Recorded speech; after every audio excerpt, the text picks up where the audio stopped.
Merci à mon pasteur. Hein. Hier, j'étais chez moi et j'étais en train d'étudier.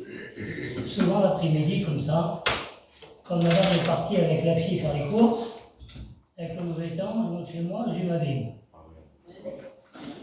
Je me nourris. Amen. Amen. Je prends des forces. Parce que le combat qui est devant nous va être rude et dur. Alors, il faut que nous puissions bien s'armer des armes de Dieu pour tenir, Ephésiens 6:10, contre les mauvais joueurs. Il y en a devant nous. Mais le Seigneur est avec nous. Amen. Gloire à Dieu. Comme a dit un pasteur dans la mission, le Saint-Esprit, c'est pas un lâcheur. C'est un ami merveilleux. Il nous déçoit jamais. Gloire à Dieu. Merci Seigneur. Quelles que soient les circonstances de la vie où on passe,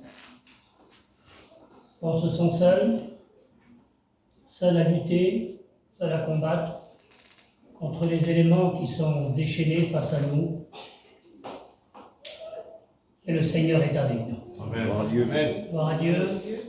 Alors quand j'arrive à Vannes, on a resté des années sur le petit terrain là, avec mon frère, quelques pasteurs des fois, il n'y en avait pas beaucoup, et on faisait des réunions. Alors on faisait des réunions, il y avait Arachani qui était là, hein, la peine, hein, et il y avait aussi quelqu'un aussi qui s'occupait aussi de la place. Et puis, à un moment donné, on faisait des réunions. Vous savez par qui qu'on faisait des réunions? On faisait des réunions dans le camping à Marseille. Marseille était parti.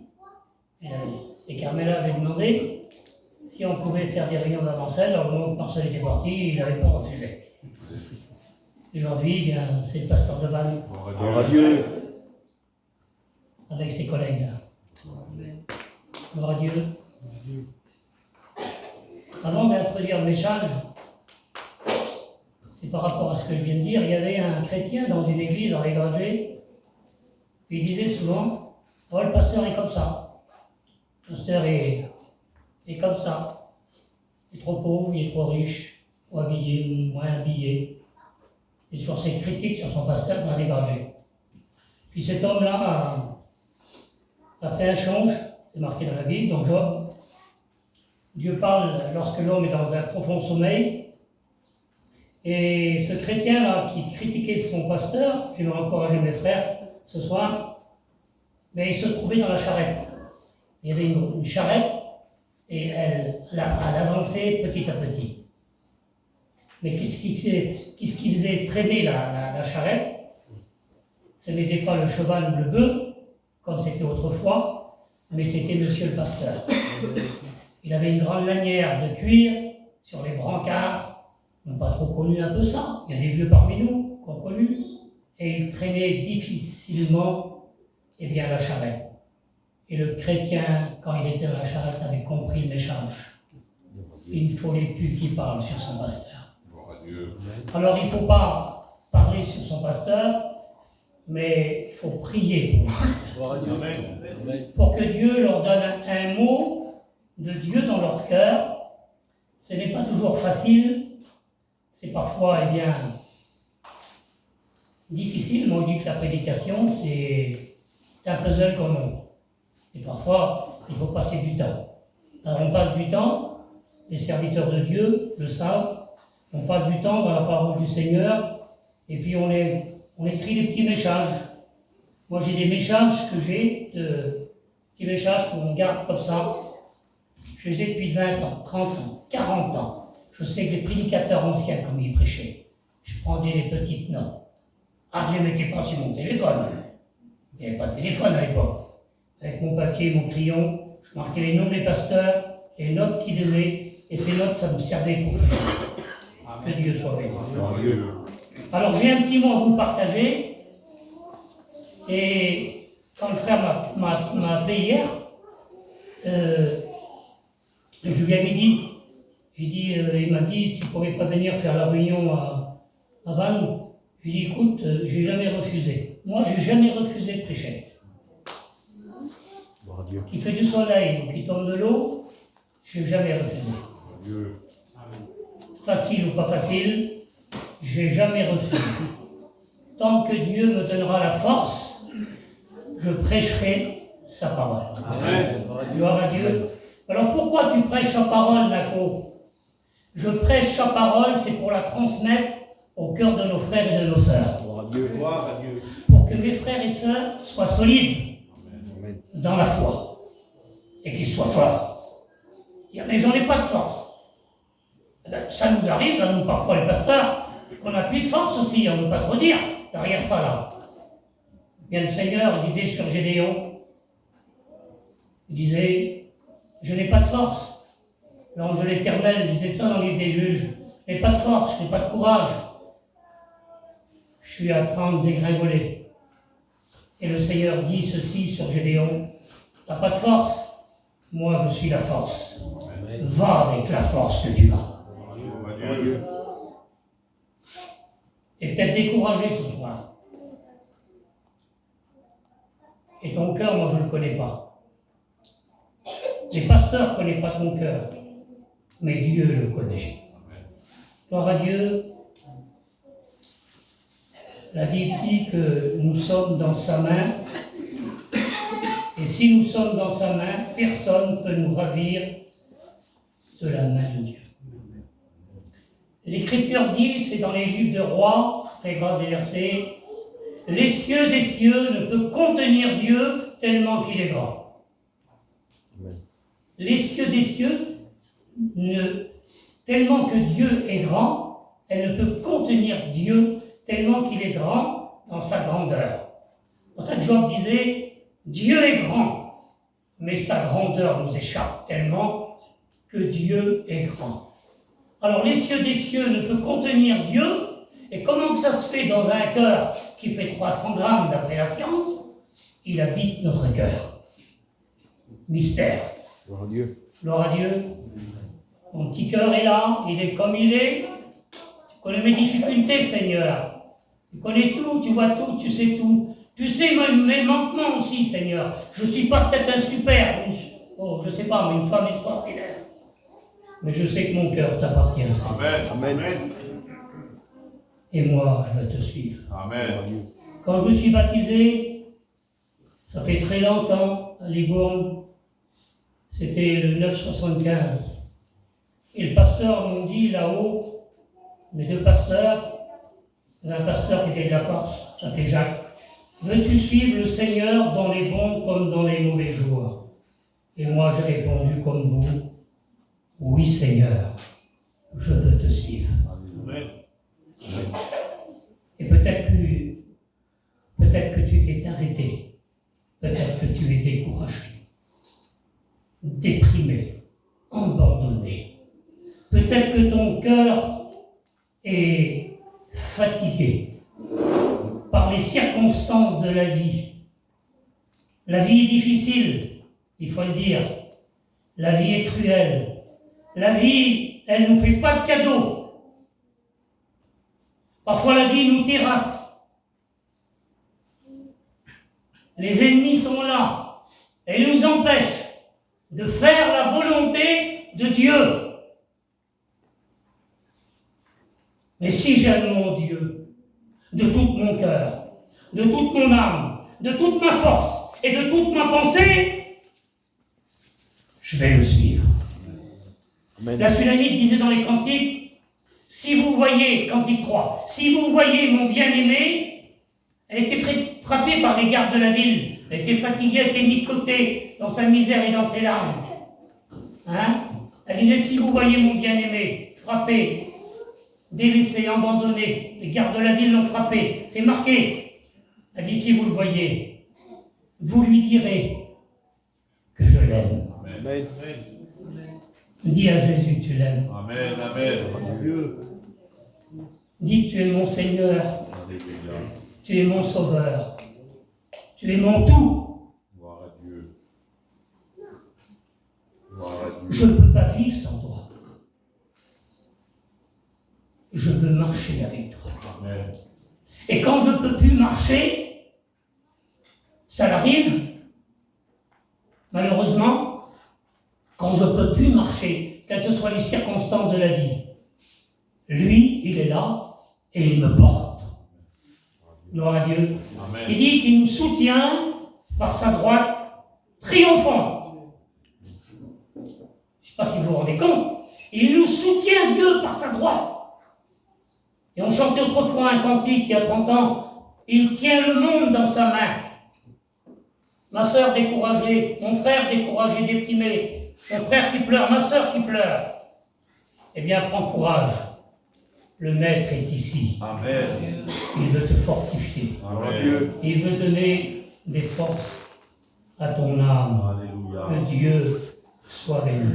Poursuivre Dieu, c'est une question d'amour. C'est une question de cœur. C'est pas une question de sentiment de suivre Dieu. C'est une question de cœur. Et si j'aime Dieu de tout mon cœur, de toute mon âme, de toute ma force, de toute ma pensée, alors je vais suivre. Mais si je ne l'aime pas beaucoup, lui va peut-être aller dans un endroit où que moi je ne pourrai pas, et bien malheureusement le suivre, parce que je suis faible et je n'ai pas beaucoup d'amour pour lui. Suis-le mon frère, suis-le ma sœur, parce que lui t'appelle de le suivre. Amen. Gloire à Dieu. Alors je le suis, mais je le suis dans mes misères, dans mes tracas, dans mes larmes, dans mon déchirement, dans mes pleurs. Je le suis, mais ça vaut le coup de le suivre par rapport à où il nous emmène, le ciel de Dieu. Amen. Alléluia. Gloire à Dieu. Amen. Il prend ton nom, mon frère, ma sœur, et l'inscrit dans le livre de vie. Les livres seront ouverts dans l'Apocalypse. Ah, son nom n'y est pas. Quelle tragédie. Quelqu'un a dit un jour de la chanson française, j'ai réussi dans ma vie. Je vous fais grâce de cette dame. Je vous fais grâce. J'ai réussi dans ma vie. Elle avait réussi, dans le monde et dans l'Europe et partout. Elle disait, mais à la fin de sa vie, elle disait, j'ai pas réussi ma vie.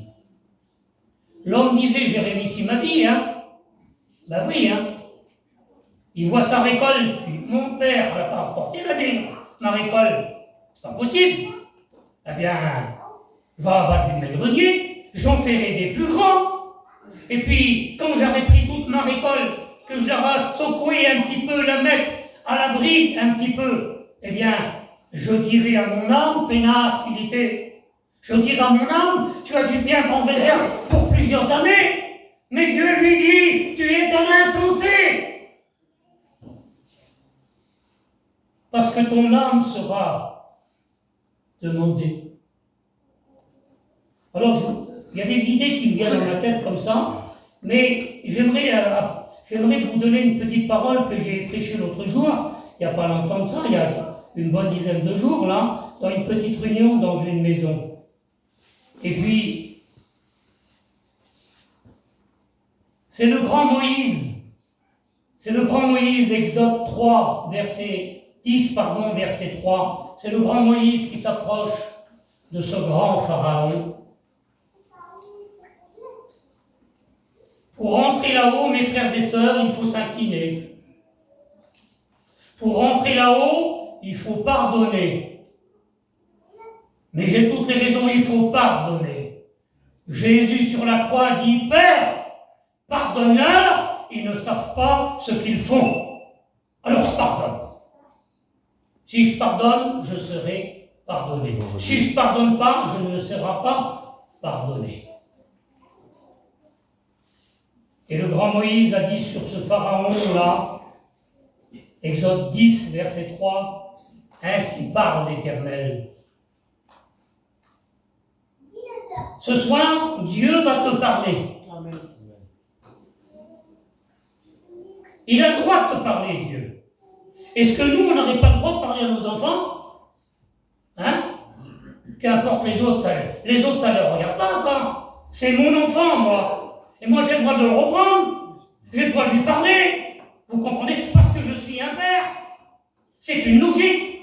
Vous comprenez? On est responsable, eh bien, de ses enfants.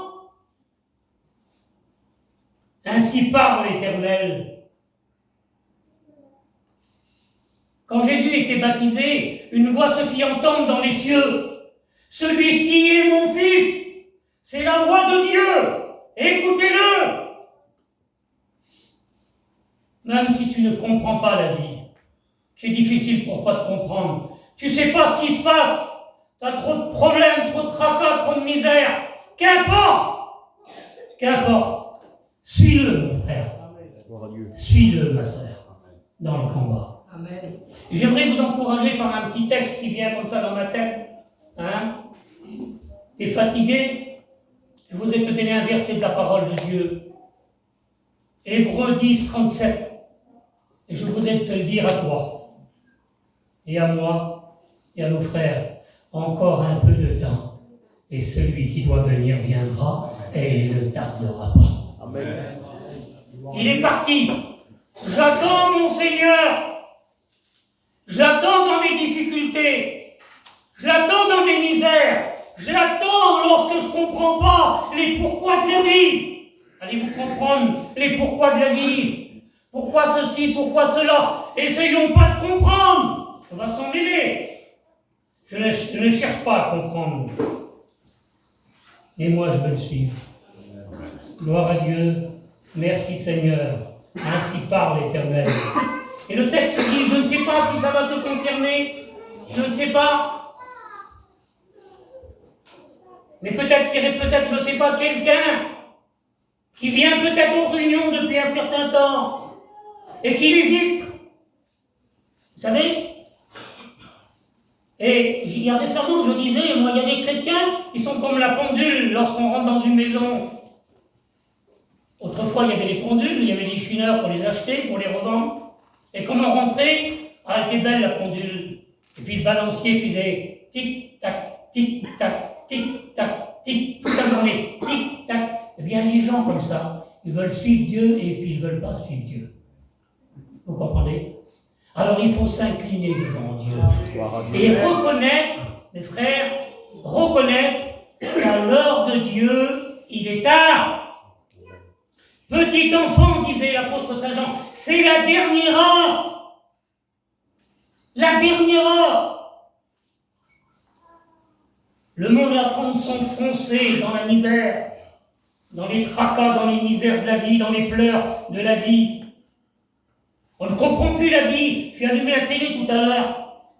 Et je regardais, petite fille de 12 ans, on en a à l'école, elle avait un couteau comme ça, hein, elle a genre comme ça, elle voulait tuer son prof. C'est pour vous dire que le diable, eh bien, prend le monde entier sous la puissance de l'adversité. Mais nous, les enfants de Dieu, nous avons un Dieu. Amen. Qui est en nous. Alléluia. Et nous l'aimons. Amen. Nous le suivons. Amen.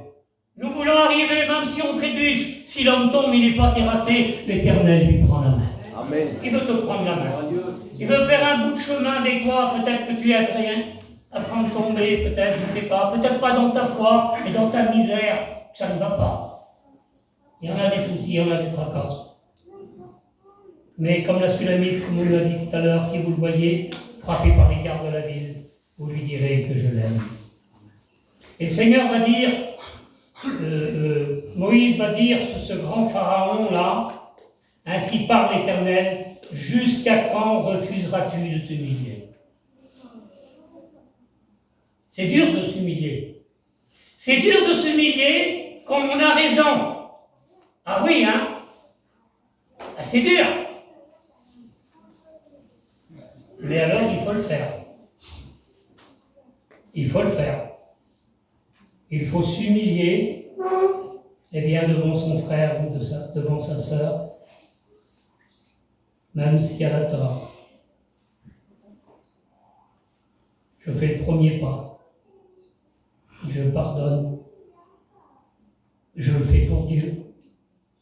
Tout simplement. Pourquoi tu le fais pour Dieu? Parce que j'ai le cœur de Dieu. Et dans mon cœur, parce que Dieu est amour, il a de l'amour, j'ai de l'amour dans mon cœur. Et puis, bien, je pardonne. Gloire à Dieu. Amen. Amen. Merci Seigneur. Il nous a pardonné. Pourquoi pas pardonner? Ah oui, hein. Si on ne pardonne pas, on vit dans les ténèbres. La Bible, il y a des références, il y a la parole, il y a des écrits qui sont là. Jusqu'à quand refuseras-tu de t'humilier? Alors jusqu'à quand tu viens en réunion? 1 mois, 3 mois, 6 mois, 1 an, mission.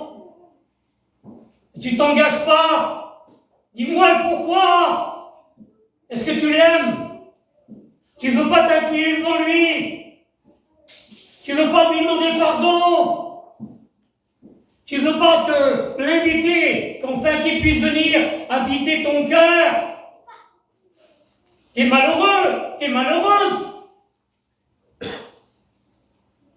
Puis t'as des angoisses qui t'empêchent d'écouter, parce que dans l'Ancien Testament, il y avait de l'angoisse et ça empêchait Moïse de parler quand il parlait. Il y avait tellement de l'angoisse dans le cœur.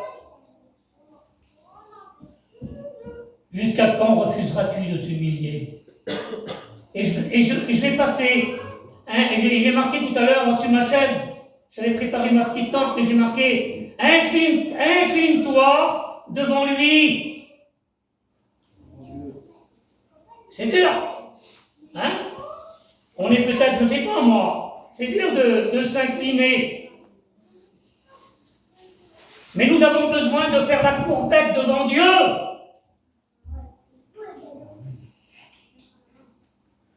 Parce qu'on ne fait pas la courbette devant les autres. Même si on demande pardon, on peut demander pardon, tout ça. Il n'y a pas de problème. Faire la courbette devant quelqu'un, il y a quand même une certaine fierté dans nos cœurs. Mais devant lui, lui s'appelle Dieu. Je m'incline devant lui, parce que c'est mon Père. Et je suis son enfant. Et je l'aime. Et je pardonne, que Dieu soit béni. Merci, Seigneur. Et c'est le grand Job qui a dit ceci. Il a dit ceci, je plie ma volonté aux paroles de sa bouche. La volonté de l'homme, elle n'est pas facile. Elle est dure. Comme un morceau de fer qui est difficile à plier. Tu es trop costaud. Et toi, tu es trop costaud. Tu voudrais peut-être bien te plier, mais tu ne peux pas te plier. Pourquoi que tu ne peux pas te plier alors que le Seigneur t'appelle? Eh bien, je pliais ma volonté. Je pliais ma volonté aux paroles qui sortent de sa bouche. Amen. À Dieu. Je m'incline devant lui. Je voudrais lui dire, Seigneur, eh bien, aide-moi. C'est dur peut-être à pardonner. C'est pas facile pour moi, Seigneur. Puis je suis retenu là. Je suis retenu, je voudrais aller, mais je suis retenu. Parfois on est retenu, je passe. On est retenu, on ne peut pas aller. Pourquoi tu ne demandes pas à Dieu de t'aider? Et puis, et le faire, que Dieu soit béni. Amen. Acte 9, verset 3. Il entendit une voix qui lui disait, Saul, c'est la voix de Dieu, la voix de sa parole, la voix qui parle tantôt d'une manière et tantôt d'une autre, et l'homme n'y prend pas garde. Il a entendu une voix qui lui disait, pourquoi me persécutes-tu? Pourquoi me persécutes-tu? Et c'est le Seigneur qui va dire ceci. C'est le Seigneur qui va dire, pourquoi me persécutes-tu? Et Jésus dit, je suis Jésus que tu persécutes, que tu refuses en quelque sorte ma voix, ma parole, que tu refuses de t'humilier, que tu refuses de pardonner, que tu refuses de t'approcher. Alors Paul va être touché dans son cœur. Je ne sais pas comment tu vas prendre la parole ce soir. Je ne sais pas si tu vas la saisir, la parole, si tu vas l'approcher de ton cœur, sa parole. Tremblant, alors il comprend là, l'apôtre Saint Paul, quand il est face au Seigneur. Et le Seigneur lui dit, pourquoi me persécutes-tu? Alors il dit, mais qui es-tu, Seigneur, alors? Et le Seigneur va dire, je suis Jésus que tu persécutes. Et l'apôtre Saint Paul, Saul, on l'appelle Saul avant qu'il l'appelle Paul, mais il est tremblant là. Il est tremblant. Ne sais-tu pas que la parole de Dieu peut trembler ton cœur? Amen. Ne sais-tu pas que la parole de Dieu veut te saisir?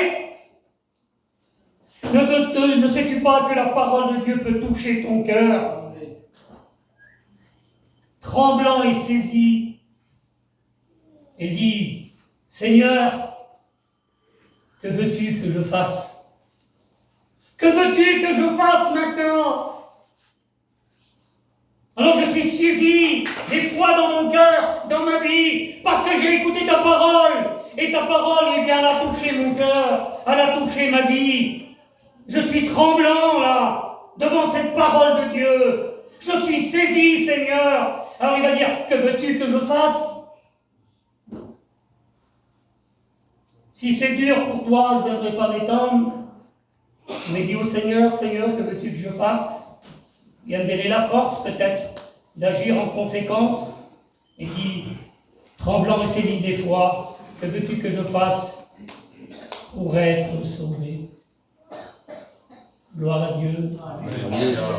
Le Seigneur a mis notre nom dans son livre de vie. Amen.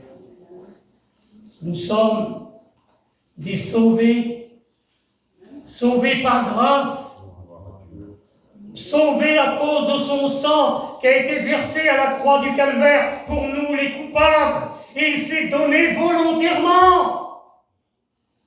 Il a pris tout sur son dos à la croix du Calvaire, humilié, frappé des hommes. Nous l'avons fait de lui aucun cas. Et cependant, ce sont nos souffrances qu'il a portées. Ce sont nos douleurs qu'il a portées. Et le châtiment qui nous donne la paix est tombé sur lui. Il a pris ton péché à la croix du Calvaire. Il t'a justifié parce que tu as dit oui à Dieu. Et il t'a pardonné. Et il n'y a plus de condamnation pour ceux qui sont en Jésus-Christ, dit Paul. Écoutez ce récit de la parole de Dieu. Venez, une invitation que le Seigneur nous fait à nous, à quiconque ce soir. Venez, prosternons-nous. Seigneur nous appelle. Jusqu'à quand refuseras-tu? Venez, prosternons-nous. Approchons-nous. Devant Dieu. Dieu est Dieu. Nous sommes que des hommes.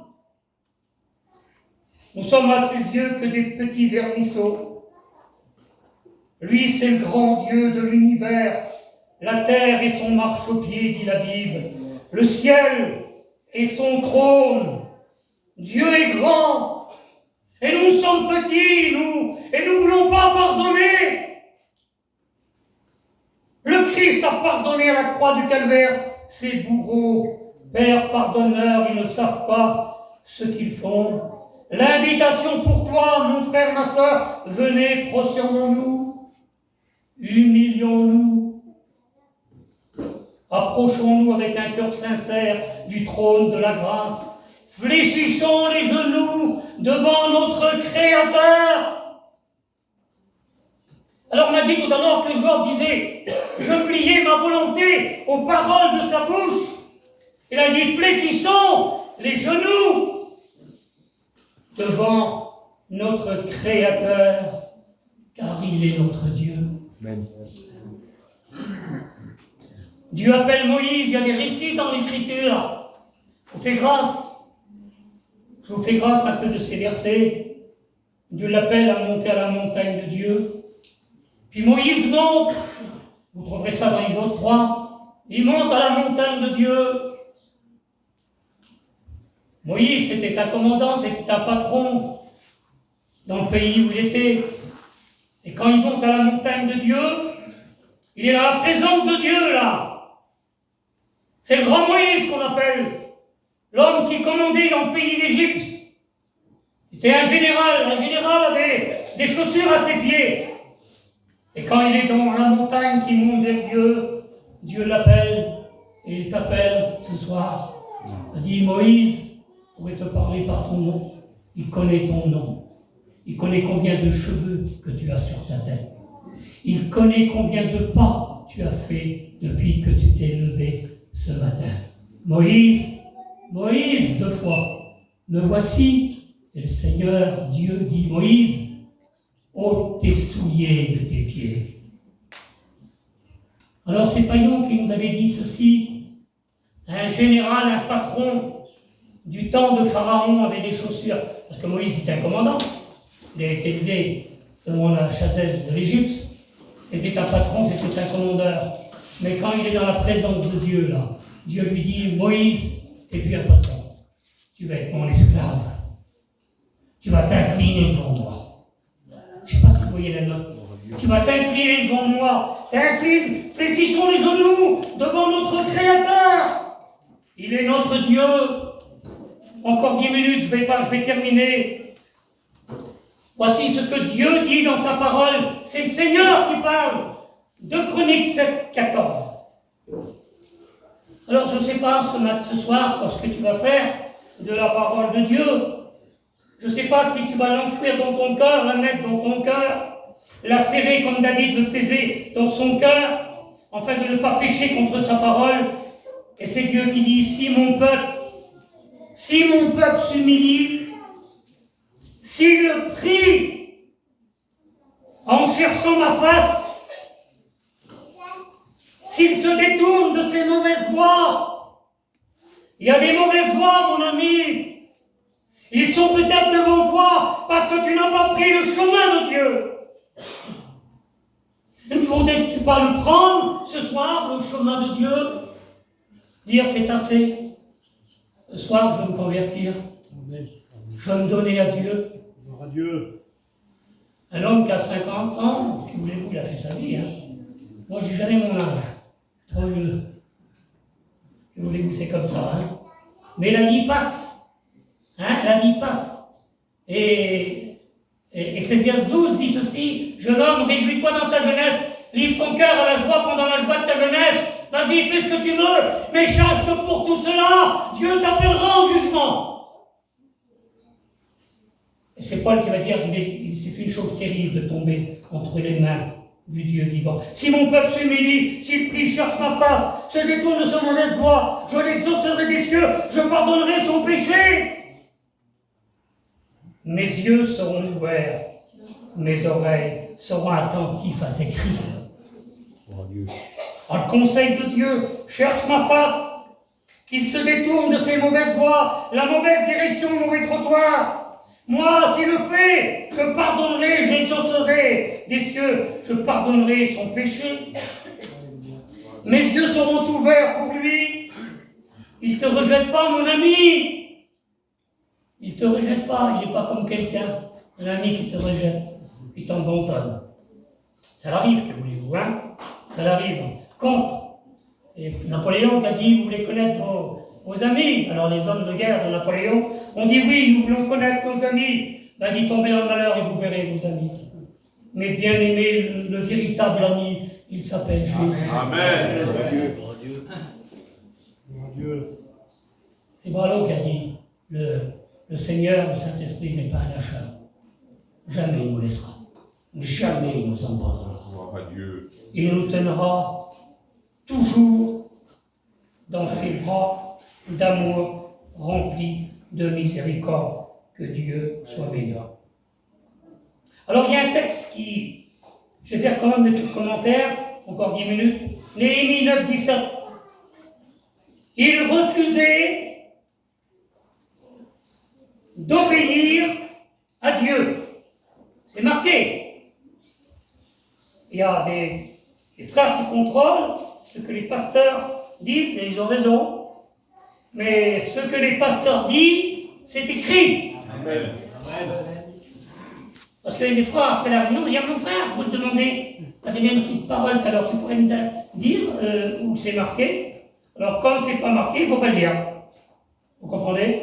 Mais là, le texte qui dit ceci, là, Néhémie 9, 27, 9, 17, ils refusaient d'obéir, ils raidissent leur cou. Ils ne veulent pas s'incliner, ils raidissent leur cou. Pourquoi l'orgueil? La rébellion.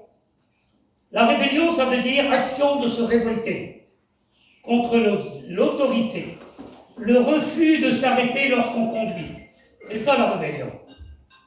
Il recevra comme salaire, quelqu'un qui ne veut pas écouter sur le code de la route, le jugement des hommes, des Christés. C'est comme ça. Parce que la loi, elle vient de Dieu.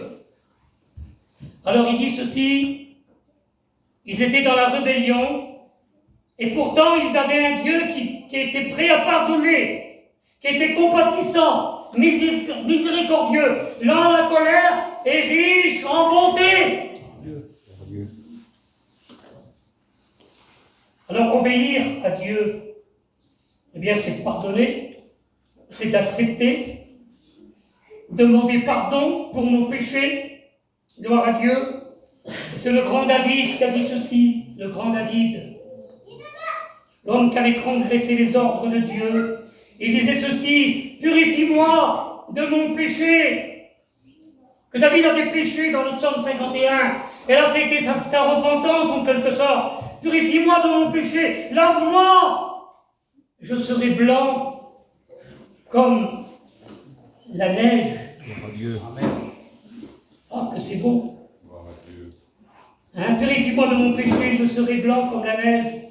Il y a ce texte qui dit ceci, je vous fais grâce de ce verset, si nous confessons nos péchés, je l'ai marqué quand j'étais sous ma chaise, si nous confessons nos péchés, il est fidèle et juste pour nous les pardonner. Amen. Alors, allez-vous trouver dans le monde un Dieu comme ça? Vous ne rendez pas compte? Je tourne le dos à Dieu, je m'en vais loin de la maison de mon père, je pars dans le monde, et puis quelques années après, le Seigneur parle à mon cœur, je reviens à lui, et le Seigneur, qu'est-ce qu'il fait? Il est fidèle et juste pour me pardonner. Amen.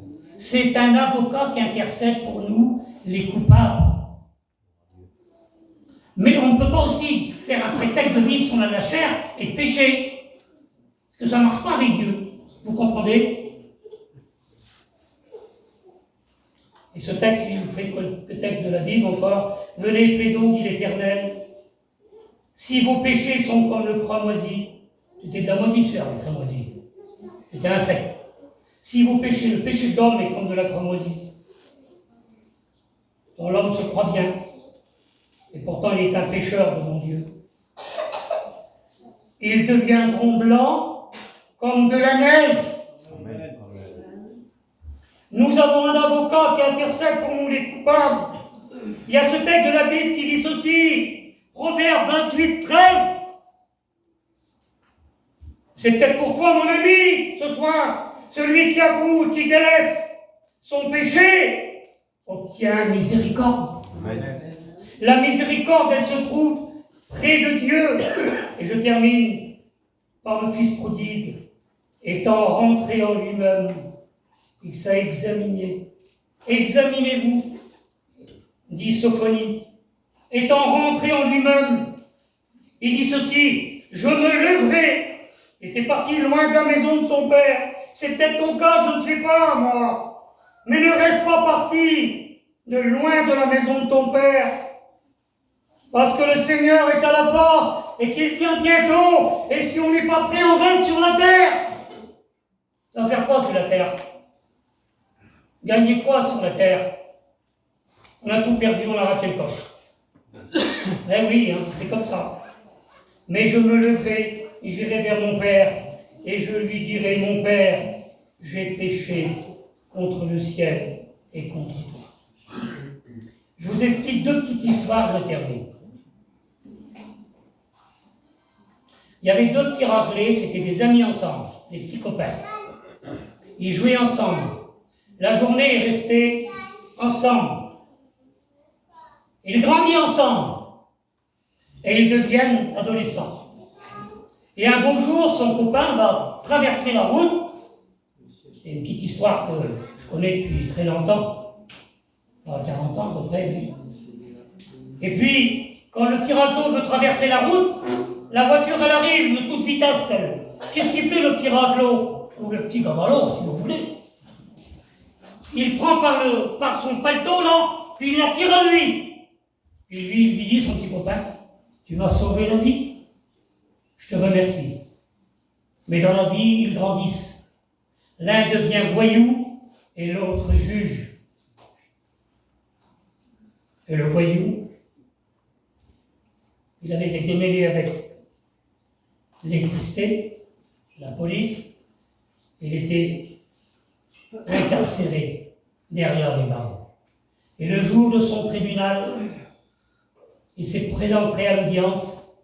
Je ne sais pas s'il avait été dans un tribunal, mais le juge est devant nous. Et le juge est sur son siège. Et quand il rentre, le petit raclot, il regarde le juge, mais il dit, monsieur le juge, je vous connais à vous, moi. Il dit, vous êtes un tel. Et moi, je suis un tel. Autrefois, on était des amis ensemble. On était des petits copains ensemble. On s'amusait ensemble. Et un jour, je vous ai sauvé la vie. Il dit ça sur le juge. Et le juge s'est levé de son trône, il a dit ceci. Autrefois, tu m'as sauvé la vie. Mais moi, aujourd'hui, je suis ton juge. La porte de la grâce, elle n'est pas fermée. Elle est grande ouverte. Amen. Alors je termine par un petit témoignage. Il est 10h10. On va rester jusqu'à minuit encore. Hein, je fais tout ça dans la salle. Alors il y avait un petit raclot, j'ai appris ça par l'église de Brest, chez les Grangers. Et ce petit garçon-là, il habitait en face d'une ferme. Et puis tous les jours, il allait se promener dans les petits champs. Et puis un beau jour, il voit un oie. C'est en français, un oie. Qu'est-ce qu'il fait? Il prend une pierre et puis il va tuer l'oie. Qu'est-ce qu'il va faire devant son geste? C'est comme on a péché qu'on voit ce qu'on a fait. Il prend l'oie, il le met en terre et il le cache. Il avait peur. Et le soir est arrivé, sa petite sœur a dit sur lui, tu vas faire la vaisselle. C'est un fantin, ce que je vous dis, hein. Tu vas faire la vaisselle ce soir. Ah non, moi je ne fais pas la vaisselle, parce que les petits garçons, il y a peut-être plus d'un qui n'ont fait la vaisselle, là. Il dit, je ne fais pas de vaisselle, moi, je suis un petit garçon. Mais il dit, tu vas faire la vaisselle, parce que moi je t'ai vu ce matin ce que tu as fait. Ce que tu as fait dans le pré du voisin. Tu as tué l'oie et tu l'as enterré, tu l'as caché. Et le petit raclot, le soir, il faisait la vaisselle, tellement qu'il avait peur de son père. Et le lendemain, elle arrivait, la petite raclie en question, et elle disait sur son petit frère, tu vas encore faire la vaisselle. C'était une tâche un peu moins facile pour elle, parce qu'elle ne le faisait pas. Tu vas faire la vaisselle? Non, je ne vais pas. Je vais le dire à papa ce que tu as fait, le petit raclot tremblé de son père.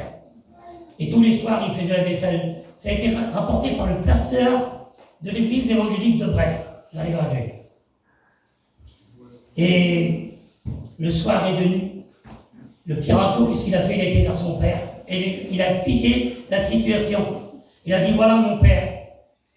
Et il y a quelques jours, j'ai été dans le pré du voisin et j'ai tué un oie. Je l'ai caché. Et je te demande pardon, mon père.